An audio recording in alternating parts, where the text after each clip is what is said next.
दोस्तों, हाल ही में friendship day यानी मित्रता दिवस मनाया गया है। आज के यूथ दोस्ती को बहुत अहमियत देते हैं। माता पिता और गुरु के अलावा दोस्ती का रिश्ता भी बहुत खास होता है। दोस्त सुख दुख में आपका साथ देते हैं। अच्छे और बुरे के बारे में दोस्त बेहतर सलाह देते हैं। हालांकि दोस्ती भारतीय परंपरा में नई बात नहीं है। भारत में सच्ची मित्रता की कहानी सदियों पुरानी है, जिनका जिक्र पुराणों में मिलता है। दोस्ती का जिक्र आता है तो उदाहरण भगवान श्री कृष्ण और सुदामा का दिया जाता है। कृष्ण एक राजा थे और सुदामा एक गरीब ब्राह्मण। फिर भी कृष्ण और सुदामा की दोस्ती एक मिसाल है। कृष्ण और सुदामा की दोस्ती के कई किस्से आपने सुने होंगे।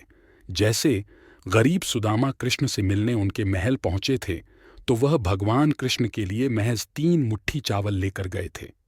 प्रभु श्री कृष्ण ने दोस्त के लाए चावलों को खुशी खुशी ग्रहण किया और उन्हें पूरी सृष्टि देने को तैयार हो गए। एक राजा होते हुए भी कृष्ण सुदामा को अपने महल लाए, खुद उनके पैर धोए, सुदामा के पैरों में चुभे कांटों को देख रोने लगे। ये सारी कहानियां बचपन से बच्चों को दादी नानी सुनाती आ रही हैं। पुराणों में इन कहानियों को सच बताया गया है।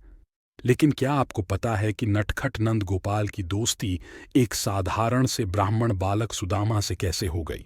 कृष्ण और सुदामा की पहली बार कब और कहां मुलाकात हुई? तो आइए जानते हैं इस वीडियो में। बालपन में कन्हैया को दीक्षा दिलाने के लिए माता यशोदा और बाबा नंद ऋषि के आश्रम में छोड़ आए थे। जब कान्हा शिक्षा ग्रहण करने के लिए आश्रम आए तो उनकी मुलाकात सुदामा से हुई। आश्रम में जात पात, अमीर गरीब का अंतर नहीं होता। राज परिवार में जन्मे कन्हैया की दोस्ती ब्राह्मण परिवार में पैदा हुए सुदामा से हो गई। वक्त के साथ ये मित्रता इतनी घनिष्ठ हो गई कि पूरी दुनिया में कृष्ण सुदामा की दोस्ती का गुणगान किया जाता है। शिक्षा दीक्षा पूरी होने के बाद भगवान कृष्ण राजा बन गए और सुदामा अधिक गरीब और बुरी आर्थिक स्थिति में आ गए। भगवान श्री कृष्ण के पहले गुरु ऋषि संदीपन थे। ऋषि संदीपनी का आश्रम मध्य प्रदेश के उज्जैन में था। श्री कृष्ण के साथ ही उनके बड़े भाई बलराम और सुदामा ने भी ऋषि संदीपनी के आश्रम में शिक्षा दीक्षा ली थी। आश्रम में श्री कृष्ण ने वेद और योग की शिक्षा के साथ 64 कलाओं की शिक्षा ली थी। ऋषि संदीपनी के आश्रम में ही सुदामा से कृष्ण जी की दोस्ती हुई थी। आश्रम से शिक्षा लेने के बाद श्री कृष्ण मथुरा आ गए और बाद में द्वारका के राजा बनकर वहीं बस गए।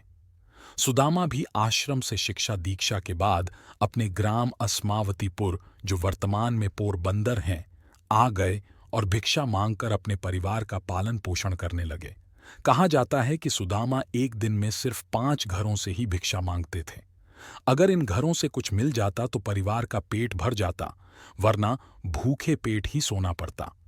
उनकी दरिद्रता बहुत अधिक बढ़ गई तो सुदामा की पत्नी सुशीला ने उन्हें द्वारका के राजा यानी सुदामा के मित्र श्री कृष्ण से मदद मांगने को कहा। पहले तो सुदामा ने मना किया, लेकिन बाद में पत्नी की बात मानकर वह द्वारका की ओर चल पड़े। सुदामा इस बात को लेकर चिंतित थे कि जब सालों बाद वह अपने मित्र से मिलेंगे तो कन्हैया को भेंट में देने के लिए उनके पास कुछ भी नहीं होगा। सुदामा की पत्नी ने इस बात को समझते हुए पड़ोस के घर से कुछ मुट्ठी चावल मांगकर पोटली में बनाकर सुदामा को दे दी। जब वह नंगे पग और तन ढकने के लिए फटी धोती पहन कृष्ण के महल के सामने आए और द्वारपाल से कहा कि वह केशव के मित्र हैं, तो हर कोई उन पर हंसने लगा। लेकिन सुदामा ने द्वारपाल से श्री कृष्ण के समक्ष उनका संदेश ले जाने की विनती की।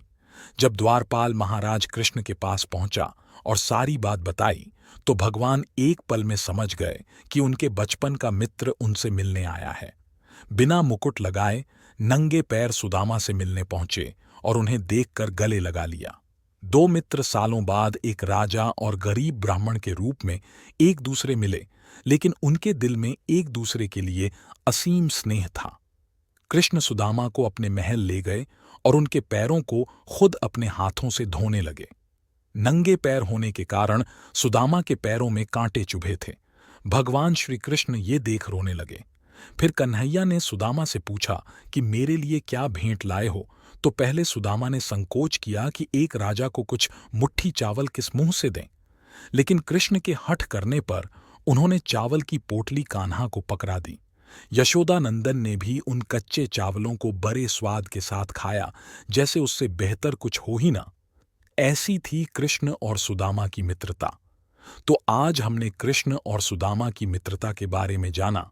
अगर आपको वीडियो पसंद आया तो हमारे चैनल थ्योरी ब्रेकर को like, comment, share and subscribe करें। सब्सक्राइब